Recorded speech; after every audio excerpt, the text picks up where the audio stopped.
هو مين أهم واحد في الشركة؟ دايما السؤال ده بقعد أسأله على مراحل كبيرة جدا من الشغل اشتغلتها. هل هو فريق البيع المفروض مسؤول عن بيع المنتجات اللي عندك، وازاي يبيع المنتجات للعميل، ازاي يشوف الاحتياجات، ازاي يبيع منتجين مع بعض، يشوف الفيتشرز او المميزات اللي موجوده في المنتج بتاعك وايه المزايا اللي هتعطيها على العميل، ولا الماليه، قسم الحسابات، الفلوس المفروض هو اللي بيقبض الناس، هو اللي كمان بيدير عمليه المبيعات، هو اللي بيوفر الفلوس من خلال ترشيد الاستهلاك، ولا هو اللي بيقول لي استثمر فين وروح فين. عمليه الفلوس دي حاجه مهمه جدا برضه.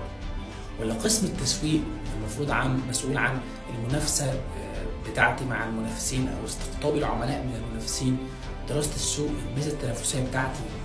ولا قسم المال التموين هو المسؤول عن المشتريات، اللي بيعرف يشتري البضاعه اللي انا اعرف ابيعها، يعرف يجيب لي خصومات كويسه عشان اعرف اكسب كويس.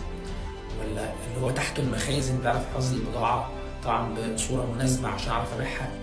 ولا اللي تحته لوجيستكس برضو اللي هو بينقل البضاعه من المخازن لنقط البيع. ولا قسم الموارد البشريه المفروض عن التدريب، مسؤول عن التدريب والتعيينات والاستقطاب وشؤون العاملين والمرتبات.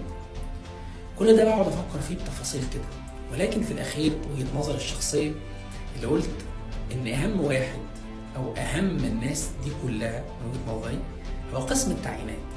هو اللي بيعرف يجيب لك الشخص المناسب في المكان المناسب، هو اللي بيعرف يستقطب الكفاءات من المنافسين بتوعك، هو اللي بيعرف الناس الشاطره من الناس اللي مش شاطره.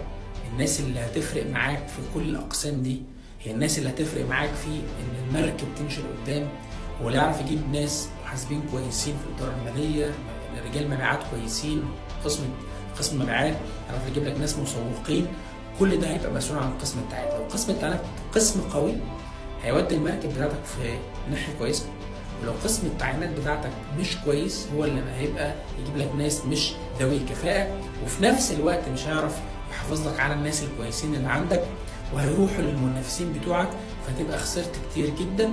عشان كده وجهه نظري ان قسم التعيينات من اهم ان لم يكن اهم الاقسام او الوظائف في الشركات.